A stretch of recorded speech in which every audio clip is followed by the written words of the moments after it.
Ang lahat ng papuri ay para kay Allah.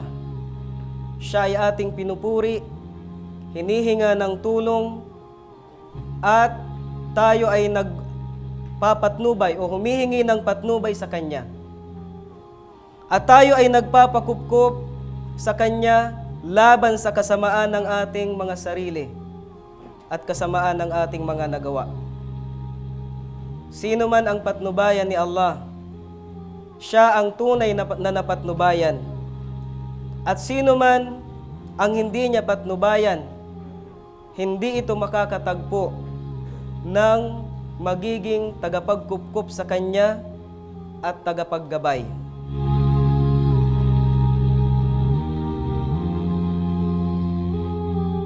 Ako ay sumasaksi na walang ibang Diyos na karapat-dapat sambahin maliban lamang kay Allah. Siya ay nag-iisa at siya ay walang katambal.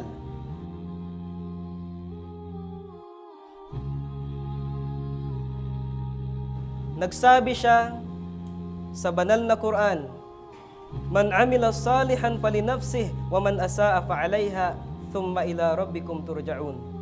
Sino man ang gumawa ng kabutihan, kung ganun ito ay para sa kanya.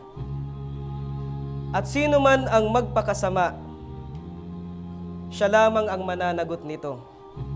At pagkatapos, sa inyong Panginoon kayo muling ibabalik. Ako ay sumasaksi na si Muhammad sallallahu alaihi wasallam ay kanyang alipin at sugo. Kanyang ipinadala bilang habag sa sanlibutan. Nawa ang kanyang pagbati at kapayapaan ay ipataw sa kanya ni Allah subhanahu wa ta'ala at sa kanyang mga kasambahay at sa kanyang mga kasamahan at sa lahat ng sumusunod sa kanila sa tuwid na landas hanggang sa huling araw. Mga alipin ni Allah subhanahu wa ta'ala, pinapayuhan ko una ang aking sarili at pagkatapos ay kayo ng pagkatakot kay Allah subhanahu wa ta'ala. At hinihikayat ko ang aking sarili at kayo ng pagiging masunurin sa Kanya at ng pagiging masigasig sa mga gawaing pagsamba at ng paghahanda para sa ating paglalakbay tungo sa kabilang buhay sa pamamagitan ng pagpaparami ng mga mabubuting mga gawain. Mga alipin ni Allah subhanahu wa ta'ala, bilang mga Muslim, alam nating lahat at malinaw sa atin ang kahalagahan ng al-amalus salih o ng mabuting gawain. Subalit, ang kaalamang ito at pangunawang ito sa lahat ng oras ay nangangailangan ng pagpapaalaala. Lalo na sa panahon na napakaraming mga elemento, napakaraming mga bagay ang maaring naglilihis sa atin ng matinding paglihis papalayo sa pagsasagawa ng al-amalus salih o mga mabubuting gawain. Nabubuhay tayo sa panahon na napakarami sa ating paligid ang sa kabila ng pangunawang ito at kaalamang ito ay nakakalimot at napapabilang sila sa mga gafilun.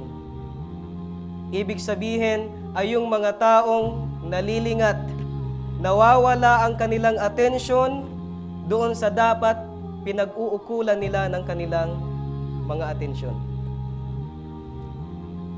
Mga alipin ni Allah subhanahu wa ta'ala, ang banal na Quran ay naghihikayat sa atin sa pagpaparami ng mga mabubuting gawain. Hinihikayat tayo ng Quran na gumawa tayo ng mga mabubuting gawain kaakibat ng ating pananampalataya kay Allah subhanahu wa ta'ala. At dapat natin itong isagawa ng mayroong mga dalisay na intensyon. Ibig sabihin, ginagawa natin ito dahil sa ating pananampalataya kay Allah subhanahu wa ta'ala at sa Kanya lamang natin iniaalay ang mga ito.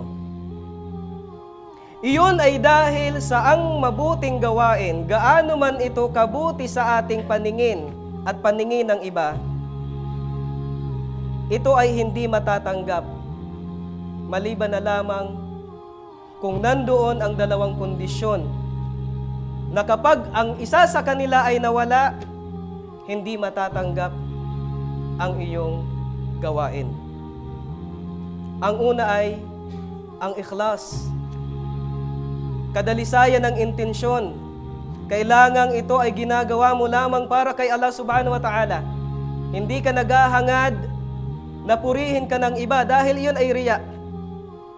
Hindi ka naghahangad na iparinig lamang sa iba na ikaw ay mabuti. At maging tanyag ka at magkamit ka ng mga makamundong bagay dahil sa paggawa mo ng ganitong mga gawain. Bagkus, ginagawa mo ito alang-alang lamang kay Allah subhanahu wa ta'ala at para lamang sa Kanya. Yan ang ikhlas para kay Allah subhanahu wa ta'ala. At ang ikalawa, kailangan ito ay alinsunod sa batas, pamamaraan na itinuro, pinairal sa atin ni Propeta Muhammad sallallahu alaihi wasallam. Mga alipin ni Allah subhanahu wa ta'ala,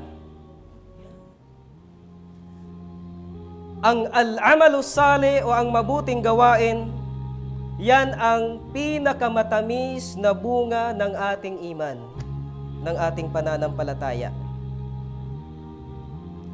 Itinabi, isinasama ito sa napaka maraming bahagi ng banal na Quran. Binabanggit ito kasama ng iman. Kapag binanggit ang iman o ang pananampalataya, mapapansin natin na napakaraming bahagi sa banal na Quran na isinusunod dito ang al-amalus salih o ang mabuting gawain. Kung minsan ay pinapaliwanag kung ano ang gantimpala na makakamit ng gumagawa ng ganitong mga gawain. Kung minsan ay iniuugnay ito sa kaligtasan at kasiyahan sa mundo at kabilang buhay. At pinapaliwanag sa atin kung minsan na ang pag-iwan sa al-amalus salih, hindi pagsisikap na magparami nito, ay nangangahulugan ng pagkalugi o pagkawasak.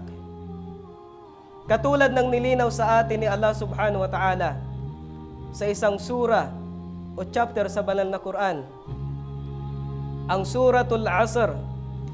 Sinabi doon ni Allah subhanahu wa ta'ala, Ba'da a'udhu billahi minash shaitanir rajim, Bismillahirrahmanirrahim, Wal Asr. Sumusumpa si Allah subhanahu wa ta'ala sa pamamagitan ng Al-Asr. At yan ang oras sa pagitan ng duhur at ng maghrib. Matapos siyang sumumpa sa pamamagitan ng Al-Asr, ay sinabi niya sa atin na innal insana lafi khusr. Katotohanan na ang tao, lahat ng tao, ay nasa tiyak na pagkalugi, pagkawasak, khasara. Ibig sabihin ay walang nakaligtas. Kapag ikaw ay tao, kasali ka dito sa sinabi na nasa tiyak na pagkawasak, pagkalugi. Illal ladina amanu. Maliban na lang sa mga sumampalataya wa amilus salihat at gumawa ng mga mabubuting gawain.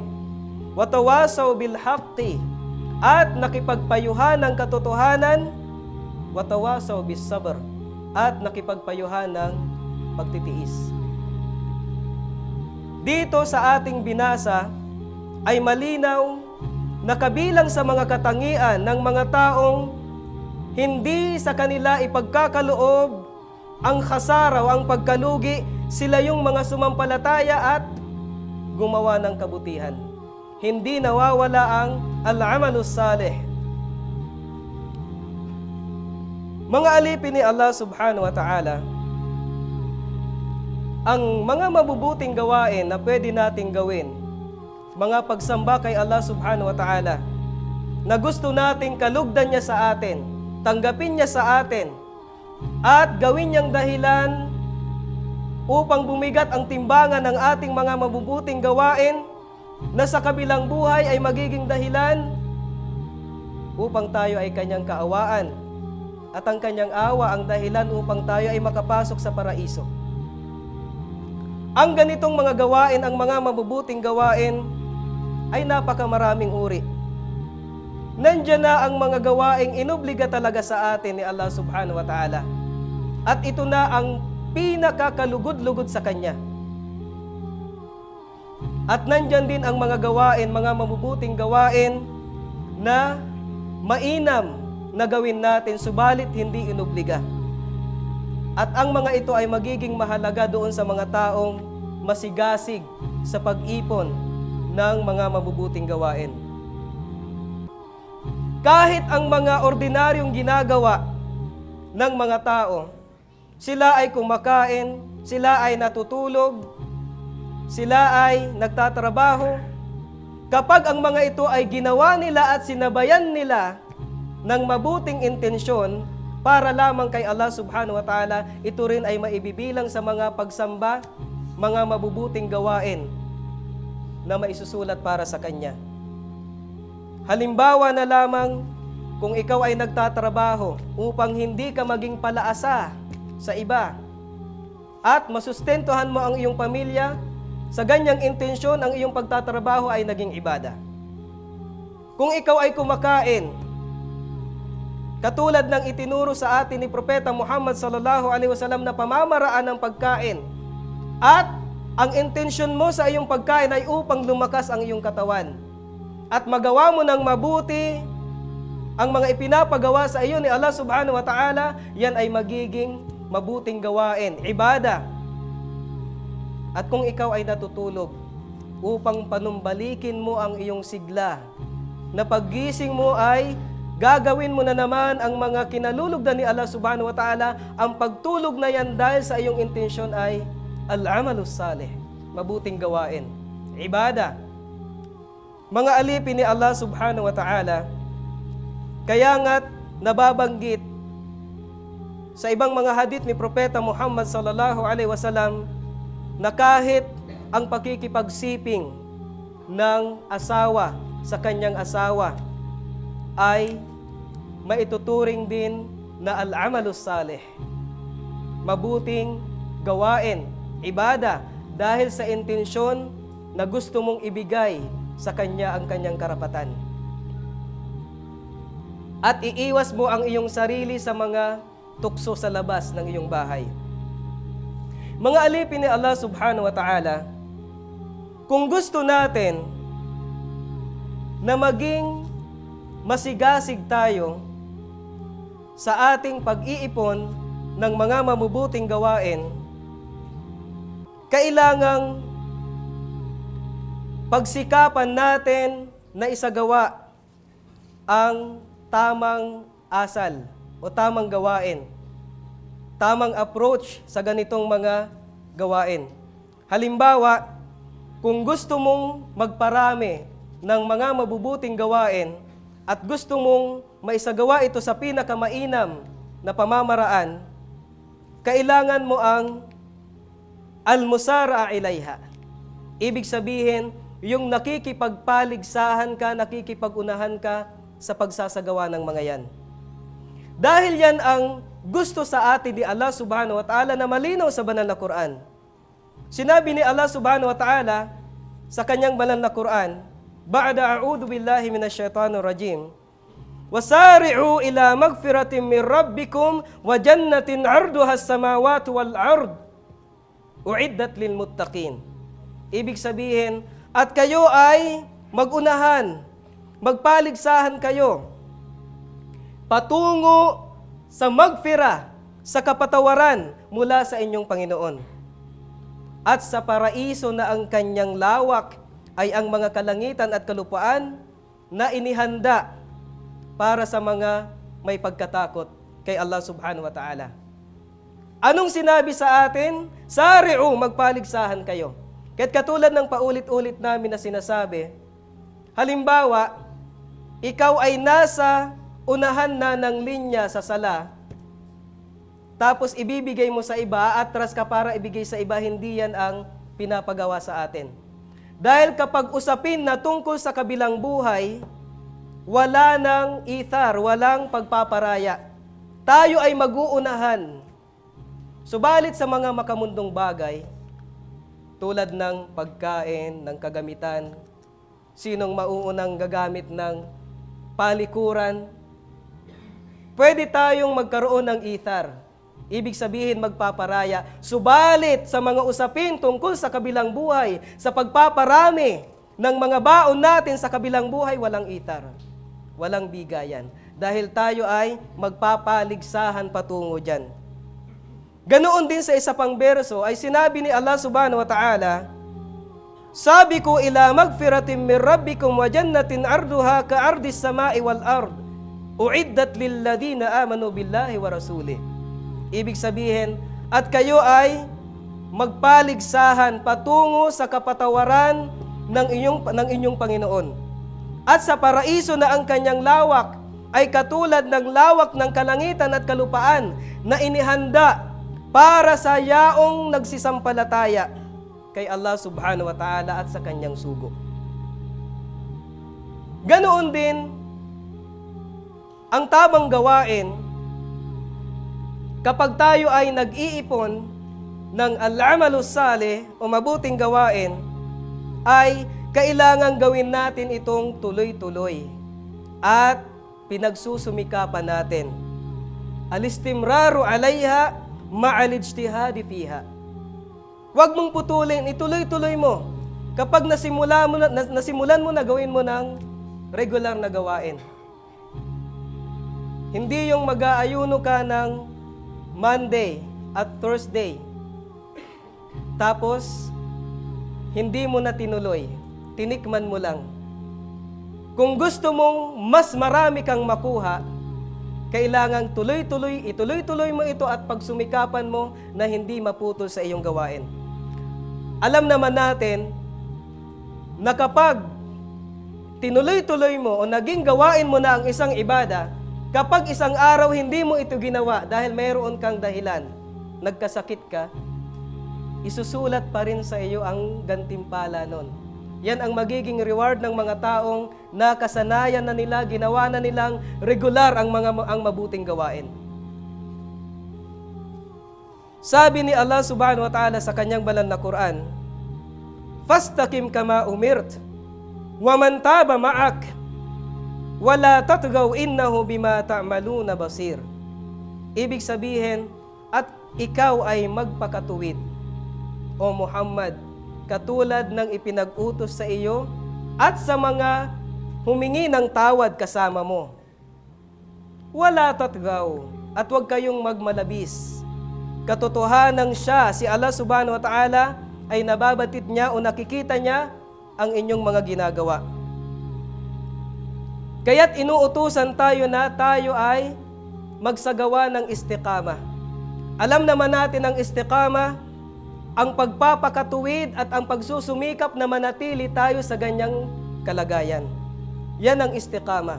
Kaya't kung naisip mong gumawa ng ibada, gawin mo ng regular. Para mas lalo kang makinabang, mas lalong bumigat ang timbangan ng iyong mga gawain. Mga alipin ni Allah subhanahu wa ta'ala, kaya nga't si Allah subhanahu wa ta'ala ay binabanggit niya sa kanyang banal na Quran ang gawain ng kanyang mga awliya. kung papaano sila nagsusumikap sa pagsamba, sa mga gawaing mabubuti. Halimbawa ay sinabi ni Allah subhanahu wa ta'ala sa kanyang banal na Quran, at ang tinutukoy niya dito yung kanyang mga mabubuti at mga masisigasig na mga alipin. Innama yu'minu bi ayatina alladhina idha dhukkiru biha kharru sujjadaw wa sabbahu bihamdi rabbihim wa hum la yastakbirun. Tatajafa junubuhum 'anil madaji' yad'una rabbahum khawfan wa tama'a wa mimma razaqnahum yunfiqun. Ibig sabihin, ang mga naniniwala lamang sa aming mga ayat, sa aming mga kapahayagan, ay sila na kapag pinapaalalahanan sa pamamagitan ng mga ito, ay napapasubsob sa pagpapatirapa. At sila ay lumuluwalhati ng papuri, ng mga papuri sa kanilang Panginoon. At sila ay hindi nagmamalaki. Tatajafa junubuhum 'anil madaji'. Iniaangat nila ang kanilang mga tagiliran sa kanilang mga higaan. Ibig sabihin, sa gabi, sa kalaliman ng gabi, sa kasarapan ng tulog, bumabangon sila sa kanilang mga higaan. Yad'una rabbahum khawfan wa tama'a. Nananalangin sila sa kanilang Panginoon nang may takot at pag-asa sa mga hinihingi nila kay Allah subhanahu wa ta'ala. Wa mimma razaqnahum yunfiqun. At mula sa ibiniyaya namin sa kanila, sila ay gumugugol. Ganoon din ay sinabi ni Allah subhanahu wa ta'ala, wa kanu qalilan minal layli ma yahja'un wa bil ashari hum yastaghfirun wa fi amwalihim haqqun lis-sa'ili wal mahrum.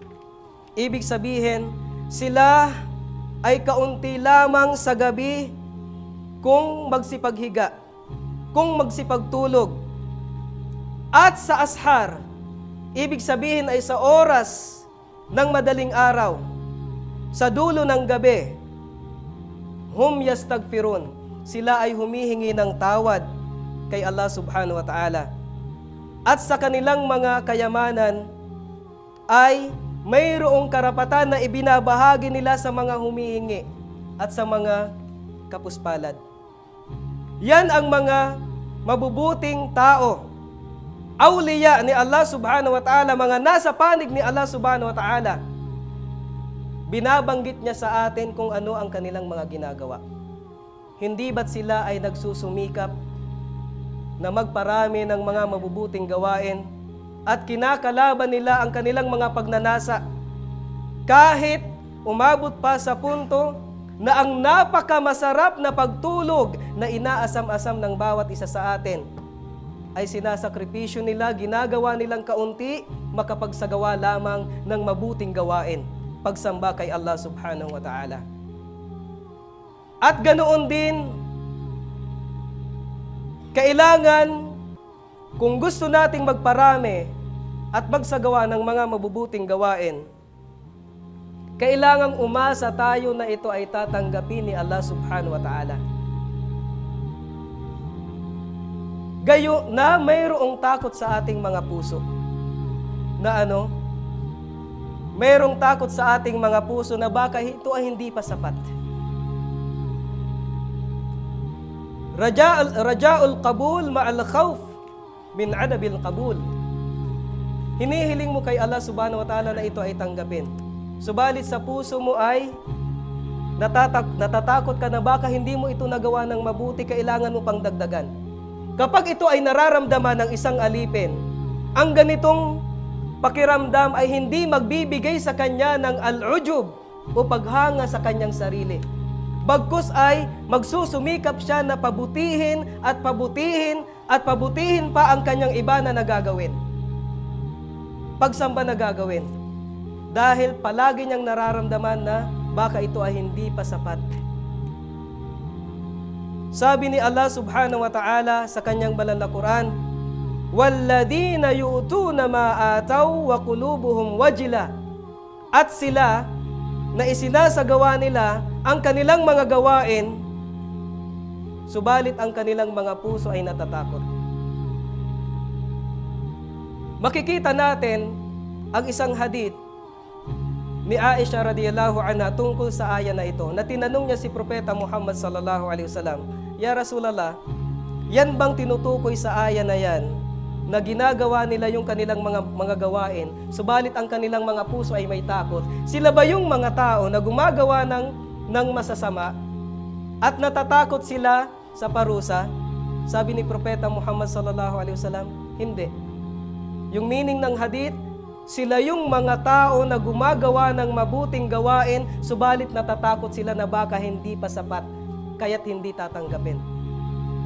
Mga alipin ni Allah subhanahu wa ta'ala, nawa ay bigyan tayo ng taufik ni Allah subhanahu wa ta'ala upang nang sa ganoon ay palaging nakatatak sa ating mga puso ang kahalagahan ng pag-ipon ng al-amalus salih. Ito ang ating magiging baon sa kabilang buhay. Gagamitin natin insyaallah ta'ala, kailangan natin upang makamit natin ang awa ni Allah subhanahu wa ta'ala. Wa aqulu qawli hadha wa astaghfirullah li wa lakum wa lisairil muslimina wal muslimati min kulli dhanb fastaghfiruhu innahu huwal ghafurur rahim. Mga alipin ni Allah subhanahu wa ta'ala,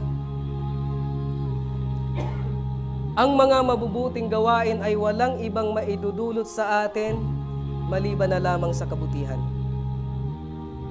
Ito ay nagiging malinaw at napakamalinaw sa mga nababasa natin sa banal na Quran.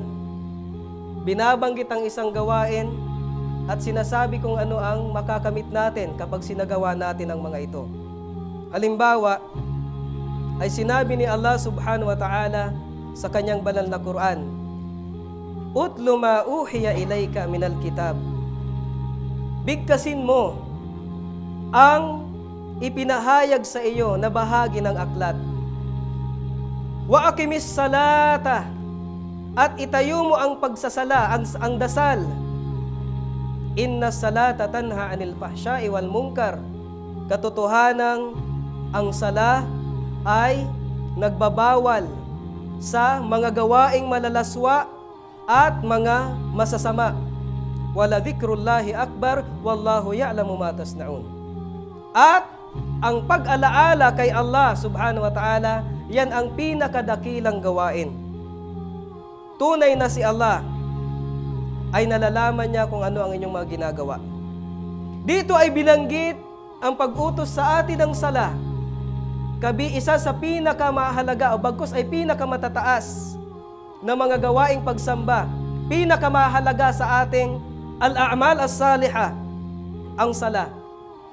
Ipinag-utos sa atin at sinabi sa atin na ang sala ay magbabawal mismo sa atin, mismong yan ang maglalayo sa atin, iiwas sa atin sa mga gawaing malalaswa at mga kasalanan. Kaya't isa sa mga palatandaan kung ang iyong sala ay tinatanggap, makikita mo ang iyong sarili na lumalayo ka sa mga kalaswaan. Lumalayo ka sa mga kasalanan. Dahil yan ang pinakamahalagang dapat ibunga sa iyo ng sala. Ganoon din ay nang ipinag-utos sa atin ang zakah. Sabi ni Allah subhanahu wa ta'ala, "Khudh min amwalihim sadaqatan."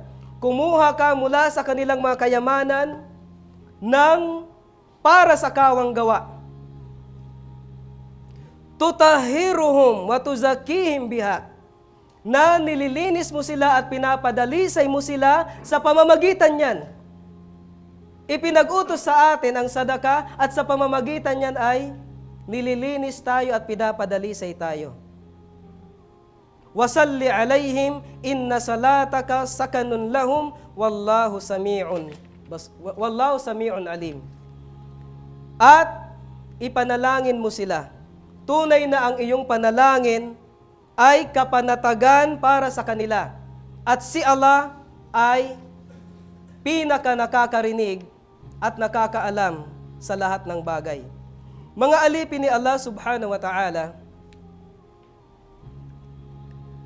sa araw ng paghuhukom o kahit sa ating mga libingan, ang tanging sasama sa atin matapos nating iwanan ang mundong ito ay ang ating mga gawain. Gawin natin na ang mga gawain yan ay ang mga mabubuti. Al-a'malus salihah. Kahit samantalahin natin na tayo ay buhay pa, meron pang pagkakataon na magparami ng baon. Huwag sayangin ang mga oras, bagkus ay maging masigasig, nakikipag-unahan, nakikipagpaligsahan sa pag-ipon ng al-a'malus salihah o mga mabubuting gawain. Ayuhal mu'minun, sallu ala nabiyyikumul karim fa inna Allaha amarana bidhalik. Wa bada'a bi nafsihi faqal, inna Allaha wa malaikatahu yusalluna 'alan nabi, ya ayyuhalladhina amanu sallu 'alaihi wa sallimu taslima. Allahumma salli ala Muhammad wa ala ali Muhammad kama sallaita ala Ibrahim wa ala ali Ibrahim innaka